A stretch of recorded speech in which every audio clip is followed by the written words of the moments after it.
Welcome to Mansoor channel. இன்றைக்கி நம்ம ரொம்பவும் சுவையான கோவக்காய் மசாலா தான் வந்து ஃப்ரை தான் பார்க்க போகிறோம். வாங்க இது எப்படி பண்ணுறதுன்னு பார்க்கலாம். நம்ம இப்போ ஒரு நார்மல் கடாய் ஒன்று எடுத்துக்கலாம். அதில் வந்து ஒரு 3 டேபிள் ஸ்பூன் அளவுக்கு எண்ணெய் வந்து ஆட் பண்ணிக்கோங்க. எண்ணெய் வந்து நல்லா சூடாகட்டும். சூடானதுக்கப்புறமா கொஞ்சமாக கடுகு வந்து ஆட் பண்ணிக்கலாம். கடுகு வந்து நல்லா நமக்கு பொரிஞ்சு வரணும். பொரிஞ்சு வந்ததுக்கப்புறமா நான் வந்து 3 மீடியம் சைஸ் வெங்காயம் வந்து நீல வாக்கில் கொஞ்சம் கட் பண்ணி எடுத்திருக்கேன். அதை வந்து நம்ம ஆட் பண்ணிக்கலாம். ஆட் பண்ணி கொஞ்சம் நல்லா வதக்கி விடுங்க.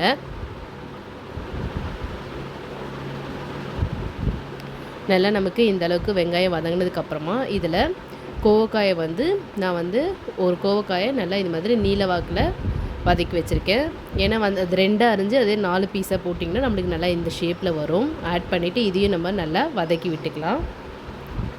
கொஞ்சம் பழுத்திருந்தாலும் போட்டாலும் நம்மளுக்கு வந்து கிரேவி வந்து நல்ல டேஸ்ட் இருக்கும்.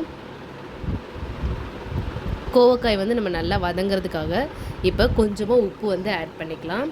நீங்கள் எந்த அளவுக்கு பொரியல் வேணுமோ அதில் கோவக்காய் பார்த்தோன்னே நீங்கள் ஆட் பண்ண வேண்டாம். ஏன்னா பார்க்கும்போது அதிகமாக இருக்கிற மாதிரி இருக்கும். நல்லா வெந்ததுக்கப்புறமா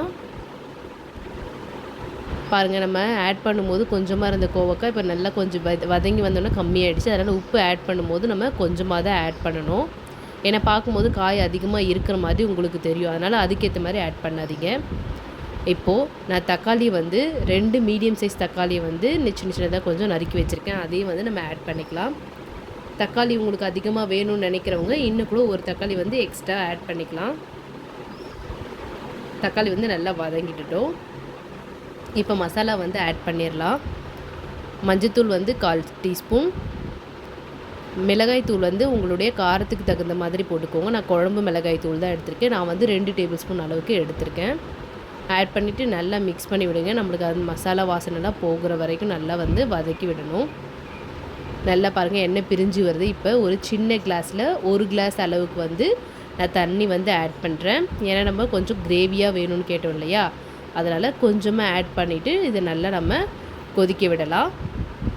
பாருங்கள், இப்போ பார்த்தாலே உங்களுக்கு எண்ணெய் வந்து லைட்டாக நம்மளுக்கு பிரிஞ்சு வர்றது தெரியுது. அடிக்கடி நம்ம கிளறி விட்டுக்கலாம். நம்மளுடைய கோவக்காய் கிரேவி வந்து நல்லா ரெடி ஆகிடுச்சு. ஃபைனலாக வந்து கொஞ்சமாக இதில் கருவேப்பிலை வந்து ஆட் பண்ணிக்கலாம். ஏன்னா கருவேப்பிலை வாசனை வந்து நம்ம ரொம்பவும் டேஸ்ட்டாக இருக்கும். அதனால் கருவேப்பிலை ஆட் பண்ணிவிட்டு நல்லா மிக்ஸ் பண்ணிக்கோங்க. இது மாதிரி ஒரு சூப்பரான கிரேவி வந்து நீங்களும் உங்கள் வீட்டில் ட்ரை பண்ணி பாருங்கள். ட்ரை பண்ணி பார்த்துட்டு எப்படி இருக்குன்னு கமெண்ட் பண்ணுங்கள். உங்கள் ஃப்ரெண்ட்ஸ்க்கு ஷேர் பண்ணுங்கள். சப்ஸ்கிரைப் பண்ண மறந்துடாதீங்க. தேங்க்யூ.